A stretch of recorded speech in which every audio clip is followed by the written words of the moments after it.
तो नमस्कार साथियों, आज कोई बात नहीं होगी, आज सिर्फ आंखें खोली जाएंगी। इसलिए आज ना मन की बात ना जन की बात, सबके साथ ज्ञान की बात। भाइयों, आपने कभी सोचा है कि इंटरनेट पर भगवत गीता या चाणक्य नीति के वीडियो की अचानक से बाढ़ सी कैसे आ गई है? हर तरफ एक ही बात कैसे होने लगी है? इतनी फुर्सत लोगों के पास कैसे आ गई कि हजारों रुपए लगाकर एक वीडियो बनाए और फ्री में सिर्फ प्रचार के लिए फैलाने लगे। आज आप एक टेस्ट कीजिए, आप YouTube पर जाएं, जिस भी चैनल पर भगवत गीता या चाणक्य के वीडियोस मिलें, उनकी सबसे पहले वीडियो की डेट देखना साथियों। मैं पूरे यकीन से कहता हूं कि 2012 के बाद के सारे चैनल बने होंगे।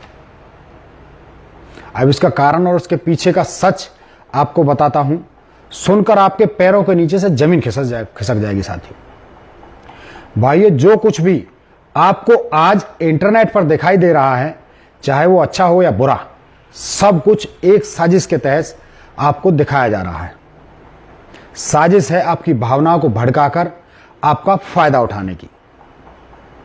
मेरी बात का समर्थन आप भी करेंगे अगले कुछ मिनट में। कुछ चैनल्स जब भी आप देखोगे सिर्फ एक पार्टी, एक नेता की तारीफ उसमें आप सुनेंगे। ऐसा क्यों है? क्या पूरे देश में सिर्फ एक ही पार्टी के लोग अनाज खा रहे हैं, बाकी सब अचानक से घास खाने लगे? क्या सिर्फ एक ही पार्टी और उनके समर्थक ही अचानक से ज्ञानी हो गए, बाकी सबकी बुद्धि रातों रात खत्म हो गई? सिर्फ एक नेता ही साफ छवि का स्वच्छ हो गया, बाकी सबके दामन में रातों रात दाग निकल आए? जबकि इसके पहले भी लोग शांति से चुनाव में वोट करते थे, अपनी पसंद की सरकार चुनते थे। इसके पहले भी पक्ष विपक्ष की सरकारें बनती थी। भाइयों, आज अचानक से ऐसा क्या हुआ? भाइयों, ऐसा अचानक से न हुआ है, न हो सकता है। यह सिर्फ एक साजिश का हिस्सा है। अब मैं आपको वो राज बताता हूं जो आपके होश उड़ा देगा। भाइयों, आपको ध्यान से इन नामों को सुनिए, चाहे वो कहीं लिख के रख सकते हैं साथियों, मेरे पास लिखे हुए हैं। इनकी जांच पड़ताल करें, आप देखोगे कि आपके पास कितना बड़ा छलावा हुआ है आपके साथ में, और आज भी हो रहा है साथियों। टाइम्स ऑफ इंडिया ग्रुप, जिसमें Times Now World, Mirror Now और ईटी चैनल्स हैं। इंडिया टुडे ग्रुप, जिसमें Aaj Tak, India Today, Living Media channels आते हैं। हिंदुस्तान टाइम्स ग्रुप का हिंदुस्तान टाइम्स पेपर और news channel. Zee News Network 18, Star News, Paytm, Dainik Jagran, New India Express group, Lokmat, Radio Now 1 और Swarna News, Indigo 91.9 FM, Bharat Samachar, Samaj Express News, सन group, ABN अंध ज्योति, TV5 news, big FM, के news, India voice, MVTV news, open media network, और भी कुछ काफी नाम है साथियों। तो भाइयों, 2014 चुनाव के पहले इन सभी चैनल्स के मालिक को एक बड़ी रकम एक एजेंसी ने मुहैया कराई। उन्हें 500 करोड़ रुपए कैश, कितना साथियों? 500 करोड़ नगद, और बदले में इनसे कहा गया कि आप पहले श्री कृष्ण और भगवत गीता के माध्यम से धर्म का माहौल बनाएं, फिर अप्रत्यक्ष रूप से हिंदुत्व को बढ़ावा दें, और कुछ दिन बाद सीधे हिंदुत्व का माहौल बनाएं।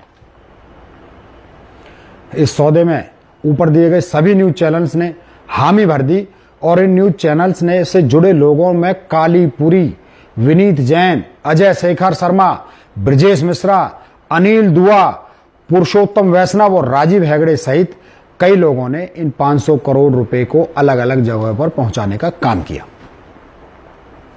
फिर शुरू हुआ धर्म और धार्मिक भावनाओं का काला व्यापार। आप कुछ यूट्यूब चैनल्स और फेसबुक की पोस्ट पर जाइए, उनकी पहली पोस्टिंग की डेट देखिए, वो लगभग एक ही समय की होंगी साथियों। मतलब एक ही तरह की हजारों पोस्ट एक ही समय में फैलाई गई।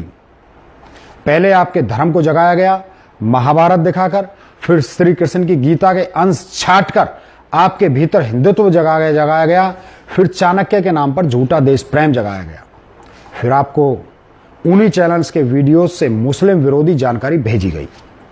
फिर मुस्लिम शासकों के इतिहास में से सिर्फ बुराई निकालकर आपको सुनाई गई, दिखाई गई। फिर आपका गुस्सा भड़काया गया और आपको आज की स्थिति में लाकर खड़ा कर दिया कि आप मुस्लिमों के सबसे बड़े दुश्मन हो गए और आपको अपना अस्तित्व खतरे में दिखने लगा। आप आज अब्दुल कलाम को भूल गए, महात्मा गांधी को गाली देने लगे, गॉडसे को पूजने लगे और सिर्फ लव जिहाद याद रखने लगे। 2004 के पहले लव जिहाद नाम का कोई शब्द नहीं था साथियों, कोई नहीं जानता था। लेकिन हमें बार बार हर तरफ एक ही बात दिखाई और सुनाई गई ताकि हम उसे सच मान लें। साथियों, सीधी सी बात है, जिस हिंदुस्तान को और जिन हिंदुओं को मुसलमानों ने तब खत्म नहीं किया जब हम पर वो राज करते थे, तो अब कैसे कर सकेंगे जब वो हमारी तरह रोजी रोटी के लिए दिन रात भाग दौड़ कर रहे हैं। खैर छोड़िए, अब आपको साफ हुआ होगा कि कैसे सिर्फ सत्ता के लालच में एक शांति प्रिय देश में जहर घोला गया, कैसे आपके साथ खेल खेला गया और कैसे आपकी भावनाओं का फायदा उठाकर भाजपा के 2 व्यापारी नेताओं ने पूरे देश के लोगों को बेवकूफ बना दिया साथी, और उनकी भावनाओं का इस्तेमाल सत्ता पाने के लिए किया गया।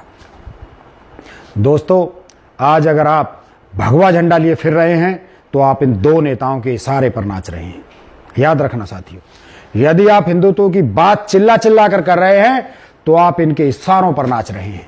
आपकी फेसबुक और आपके व्हाट्सएप पर हिंदुत्व से जुड़ी जितनी पोस्ट आ रही हैं वो जानबूझकर बनाई गई और भेजी गई हैं। भाइयों, मेरी कोशिश सच को सामने रखने की थी। यदि आप इसके पीछे का सच नहीं देख पा रहे तो मेरी कोशिश व्यर्थ हो जाएगी, लेकिन मैं अपना फर्ज फिर भी निभाऊंगा।